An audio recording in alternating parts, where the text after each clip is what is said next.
Hey, what's up guys? Oke guys, di video kali ini gue akan menceritakan seluruh cerita dari film Choose or Die yang dirilis pada tahun 2022. Film ini diawali dengan memperlihatkan sebuah keluarga kecil yang terdiri dari seorang pria bernama Hal, istri Hal bernama Laura, serta anak mereka bernama Gabe. Keluarga mereka ini bisa dibilang sebagai keluarga yang kurang harmonis. Ini dikarenakan keluarga mereka yang sering sekali mengalami pertengkaran satu sama lain. Laura dan Gabe sering sekali menghina hobi Hal yang sering bermain game buatan tahun 80-an. Setiap harinya Hal memang menghabiskan banyak waktunya dengan bermain game di dalam kamarnya, dan dia cenderung tidak mau mengurus keluarganya sendiri. Dia sangat suka mengoleksi video game retro yang dibuat tahun 1980-an. Suatu hari Hal menerima sebuah paket berupa game buatan tahun 1984 berjudul Cursor. Setelah mendapatkan game tersebut, Hal langsung menginstalnya ke dalam komputer miliknya. Game itu adalah sebuah game petualangan yang berbasis teks. Meskipun nampak biasa saja, sebenarnya game itu terlihat sedikit menakutkan. Saat game itu dimulai, Hal menyadari jika game itu tidak seperti game-game pada umumnya. Game tersebut secara ajaib bisa mengetahui apapun yang Hal lakukan. Selain itu, game tersebut bisa mengendalikan dan memanipulasi benda di sekitar Hal. Contohnya saja seperti mematikan lampu, membuka botol soda, dan masih banyak lagi.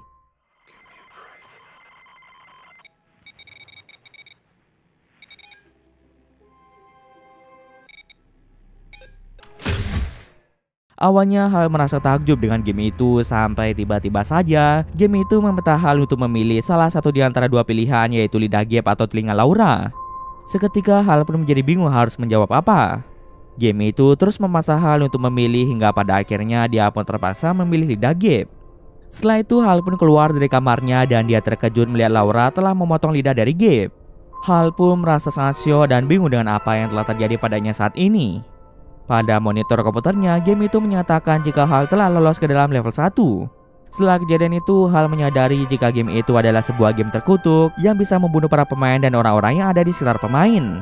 Siapapun yang telah memainkan permainan itu tidak akan bisa berhenti dan mereka harus menyelesaikan 5 level dalam game itu selama 5 hari. Setiap levelnya, para pemain akan diminta untuk memilih antara dua pilihan. Kedua pilihan itu merupakan pilihan yang sama-sama berbahaya dan bisa menyakiti orang di sekitar pemain. Pemain harus memilih satu pilihan di antara dua pilihan, dan jika mereka tidak mau memilih maka nyawa mereka yang akan menjadi taruhannya. Keesokan harinya, Hal harus menghadapi level kedua di mana pada level ini dia diharuskan memilih antara daging Laura atau tangan Gabe. Hal pun memilih untuk mengambil daging Laura. Lalu pada level ketiga, Hal diminta memilih antara kepala Laura atau mata Gabe. Agar Laura tidak mati dengan terpaksa, Hal pun mengambil mata dari Gabe. Ketika Hal akan menuju ke level 4, game itu bertanya apakah Hal ingin lanjut ke level berikutnya atau mau membuat salinan gamenya. Demi menyelamatkan keluarganya dari pilihan yang lebih berbahaya, Hal pun memilih untuk membuat salinan game tersebut. Kemudian game tersebut meminta Hal untuk menyebarkan salinan game itu kepada banyak orang. Hal pun dengan terpaksa melakukan perintah dari game itu. Setelah melakukan semua yang diinginkan game itu membiarkan keluarga Hal selamat untuk sementara waktu. Supaya banyak orang tertarik memainkan game itu, Hal sengaja membungkus game itu dengan kertas bertuliskan hadiah $125.000. Tentu dengan hadiah yang fantastis akan memancing para pemain lainnya untuk memainkan permainan tersebut. Beberapa bulan pun telah berlalu, kini kita akan diperlihatkan seorang wanita muda bernama Kayla yang sehari-harinya bekerja sebagai petugas kebersihan. Sebenarnya dahulu Kayla ini adalah seorang mahasiswa jurusan elektronik, tapi dirinya memilih untuk keluar karena dia harus bekerja untuk membiayai kehidupan keluarganya. Kayla ini ternyata hanya tinggal bersama ibunya yang bernama Tia. Dahulu Kayla memiliki seorang adik bernama Ricky, namun adiknya sudah meninggal akibat tenggelam. Sejak kematian anaknya, Tia pun mulai depresi dan ia mulai mengkonsumsi obat terlarang yang dia beli dari seorang pria bernama Lance. Setiap malam Kayla akan bekerja di sebuah gedung perusahaan sebagai seorang petugas kebersihan. Setelah menyelesaikan pekerjaannya, Kayla bertemu dengan temannya yang bernama Isaac.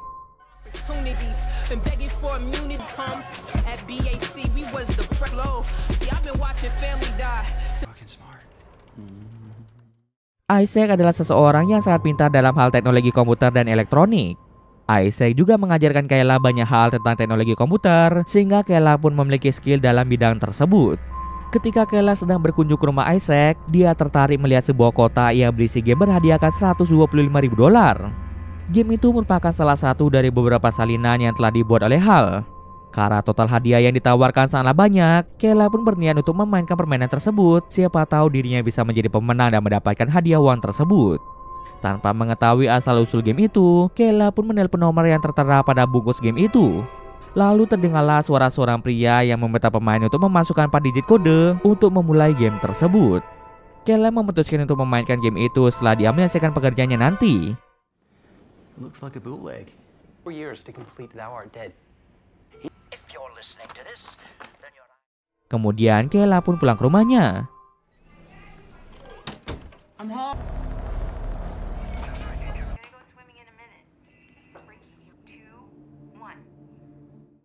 Malam harinya Kayla segera berangkat ke tempat kerjanya. Sepulang bekerja, Kayla mampir ke sebuah restoran untuk memainkan game tersebut. Kayla langsung menginstal game itu di laptopnya dan tak lama setelahnya game itu pun dimulai.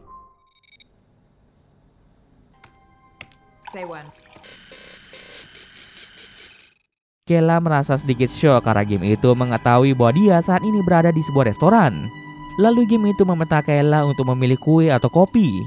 Kebetulan Kayla sedikit mengantuk, dia pun memilih minuman kopi. Tiba-tiba saja pelayan restoran langsung mendatanginya dan menuangkan secangkir kopi untuk Kayla. Selain itu, kata-kata yang diucapkan pelayan itu juga muncul di dalam game. Seketika Kayla pun merasa ada yang tidak beres dengan game tersebut.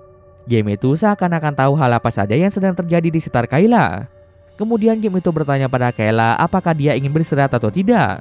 Awalnya Kayla menolak untuk membuat pilihan dan ketika dia menutup laptopnya, dia seperti berpindah ke dimensi lain di mana dia bertemu dengan arwah adiknya yang meminta Kayla untuk memilih pilihan tadi atau Kayla yang akan mati.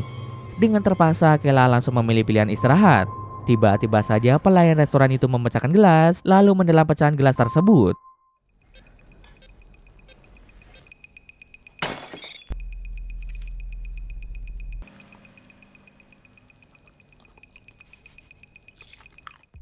Kayla meminta pelayan itu untuk berhenti, namun pelayan itu tidak bisa menghentikannya. Kayla pun segera melakukan tindakan agar pelayan itu berhenti melukai dirinya sendiri. Dari layar laptop Kayla muncullah tampilan yang menunjukkan jika Kayla telah lolos pada level 1 dan besok dia akan melanjutkan level 2 di jam yang sama dengan hari ini, yaitu jam 2 pagi. Keesokan harinya Kayla menemui Isaac untuk memberitahukannya tentang game itu yang bisa membunuh seseorang. Akan tetapi Isaac tidak percaya pada perkataan Kayla. Meskipun begitu, Isaac berjanji akan mencari tahu lebih lanjut mengenai hal tersebut. Kemudian Kayla pun segera berangkat ke tempat kerjanya.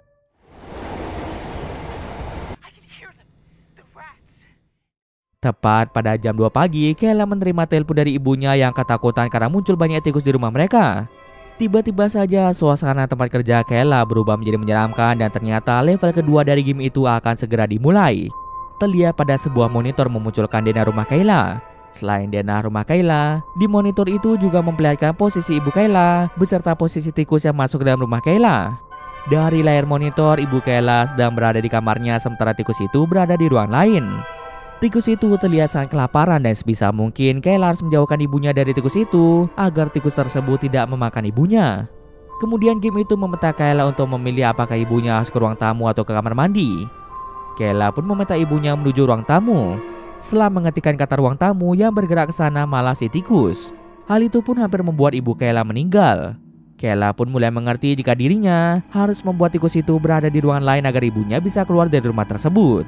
Kayla pun segera mengarahkan tikus itu masuk dalam kamar mandi. Di saat ibu Kayla akan keluar dari rumah, tiba-tiba saja tikus itu keluar dari kamar mandi dan mulai mengejar ibu Kayla. Ibu Kayla pun kembali bersembunyi di dalam kamar. Kemudian Kayla meminta ibunya untuk melompat dari jendela. Kayla tahu jika tikus itu lama-kelamaan pasti akan menerobos masuk ke dalam kamar ibunya. Dengan sangat terpaksa, ibu Kayla pun melompat dari jendela kamar. Kayla yang sangat kesal pada game itu langsung menghancurkan monitor perusahaan. Tindakannya itu dilihat langsung oleh rekan kerjanya dan akibatnya Kayla pun dipecat karena telah menghancurkan properti perusahaan tersebut. Setelah kejadian kemarin, ibu Kayla mengalami luka yang cukup parah. Walaupun begitu, Kayla merasa bersyukur karena ibunya masih diberi kesempatan untuk hidup. Lalu Kayla pun pergi menemui Isaac untuk membicarakan game terkutuk itu. Bersama-sama mereka mulai menceritakan asal-usul dari game tersebut. Kemarin Isaac sudah menceritakan tentang game itu di forum serta internet, tapi tidak ada informasi apa-apa mengenai game tersebut. Hari ini Isaac berencana untuk mengecek data suara dari game itu. Kini mereka pun harus menunggu sampai jam 2 untuk melanjutkan game ke level berikutnya. Ketika game itu memulai secara otomatis, komputer Isaac mengambil data suara game itu, lalu data suaranya diubah menjadi bentuk simbol. Setelah mengubah suara itu menjadi simbol, anehnya simbol yang muncul sangatlah aneh dan tidak bisa dimengerti oleh mereka berdua. Isaac berspekulasi bahwa mungkin saja simbol itu yang membuat game tersebut bisa berinteraksi dengan dunia manusia. Tak bisa lama muncullah dua pintu misterius berwarna merah dan biru di dalam rumah Isaac.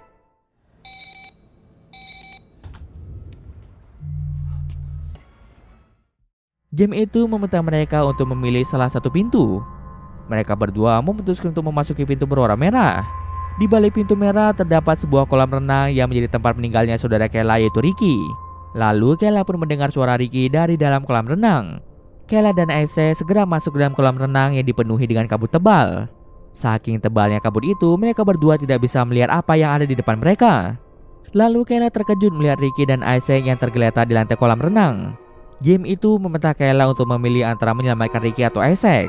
Keputusan itu merupakan keputusan yang berat karena Kayla sangat ingin Ricky kembali, tapi di sisi lain Kayla juga tidak bisa mengorbankan nyawa Isaac. Pada akhirnya Kayla lebih memilih menyelamatkan Isaac karena menurutnya Ricky yang sudah mati tidak akan bisa hidup kembali. Ketika Kayla hendak menyelamatkan Isaac, Ricky mendadak terbangun dan mulai menyerang Kayla.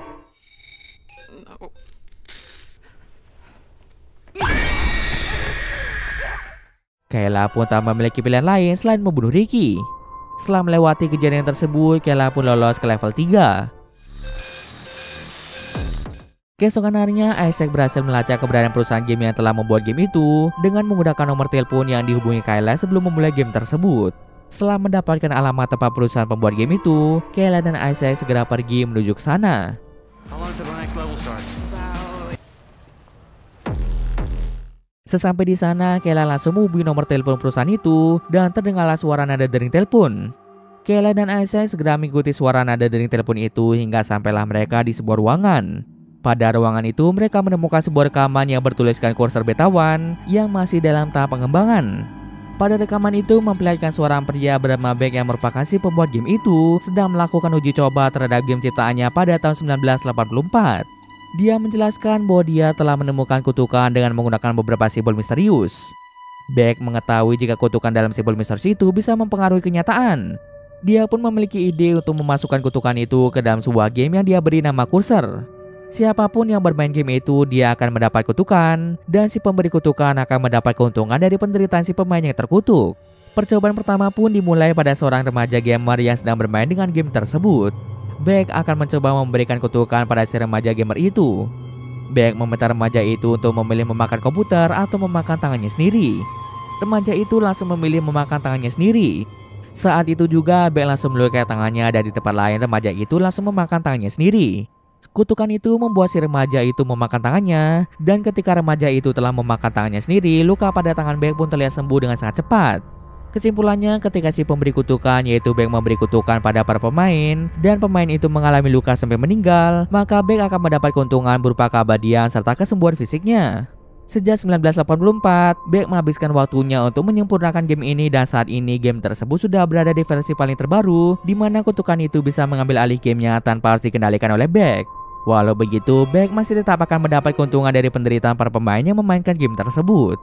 Setelah menonton rekaman itu, Isaac berniat untuk menghentikan game itu, tapi Beck tiba-tiba saja berbicara pada mereka dari monitor.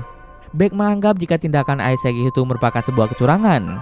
Maka dari itu, Beck pun membawa Isaac ke dalam realitas game. Dalam realitas game itu, Beck langsung membunuh Isaac.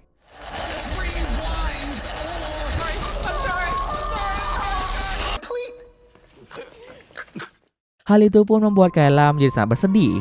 Bagi Kayla, hanya Isaac saja satu-satunya teman yang dia miliki. Setelah kematian Isaac, Kayla dinyatakan lolos ke level 4. Di tengah kesedihan yang melanda Kayla, game itu memintanya untuk melawan bos game itu agar bisa lolos ke level 5 dan mendapatkan hadiah. Game itu menunjukkan alamat di mana bos game itu berada. Saat itu juga Kayla langsung berangkat ke tempat tujuannya yang berada di tengah hutan. Sesampai Kayla di sana, Kayla langsung berjalan kaki dan dia pun menemukan sebuah rumah mewah yang berada di tengah hutan, jauh dari pemukiman warga. Ketika memasuki rumah itu, Kayla melihat sebuah keluarga kecil yang ternyata mereka adalah Hal, Laura dan juga Gabe. Kayla langsung mengutarakan tujuannya datang ke sana yaitu mengalahkan bos game tersebut. Terungkaplah bahwa bos game yang dimaksud oleh game itu adalah Hal. Hal pun sangat terkejut dan tidak menyangka jika game itu malah memilihnya untuk menjadi bos dalam game itu. Tak memiliki pilihan lain, Kayla dan Hal harus saling bertarung untuk membuktikan siapa yang akan menjadi pemenangnya.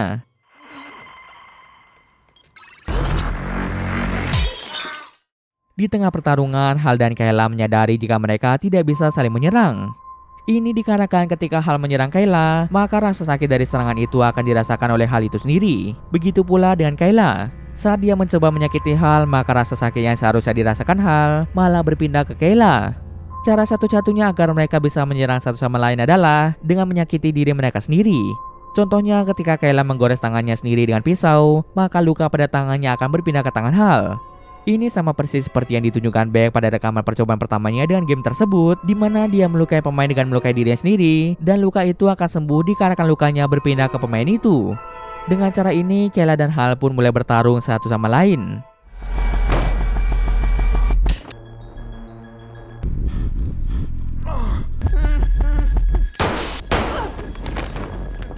Singkat cerita saja, datanglah Laura dan Gabe yang berniat untuk membantu Kayla.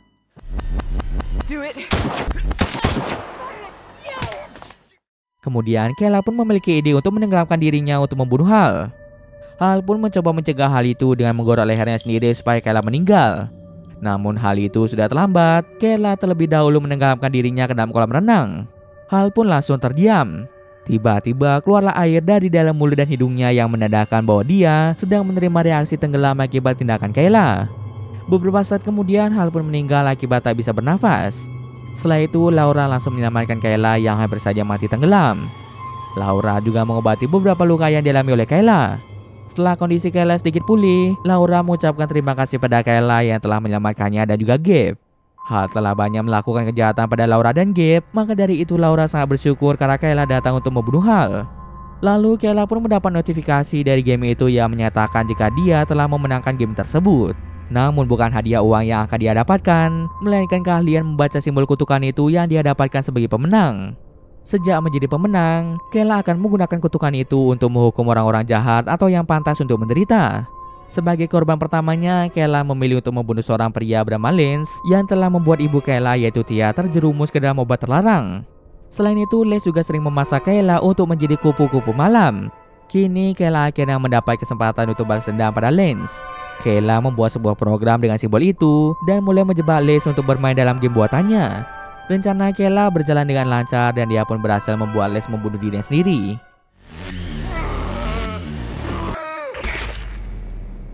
Setelah kematian Lance, Kayla menyadari jika luka dalam pertarungannya bersama Hal mulai sembuh dengan cepat. Dengan kutukan itu, Kayla menggunakannya untuk menyembuhkan ibunya yang sakit dan kini dia bisa hidup bahagia bersama dengan ibunya. Jauh di dalam lubuk hatinya, Kayla memiliki satu penyesalan yaitu tentang kematian Isaac. Kayla merasa bersalah pada Isaac karena dia tidak bisa menyelamatkan Isaac. Kayla pun masih ingat kata-kata terakhir Isaac yang memintanya untuk menggunakan kekuatan yang dia miliki dengan bijak. Sampai selama-lamanya Kayla akan terus mengenang Isaac di dalam hatinya. Scene akhir memperlihatkan Kayla yang mendapat telepon misterius dari nomor yang tidak dikenal. Ternyata yang menelpon Kayla adalah Beck, si pembuat dan penemu game kutukan itu. Beck mengungkapkan jika dia masih tidak percaya bahwa ada orang yang bisa memenangkan gamenya. Lalu Beck pun bertanya pada Kayla siapa selanjutnya yang akan menderita akibat kutukan itu.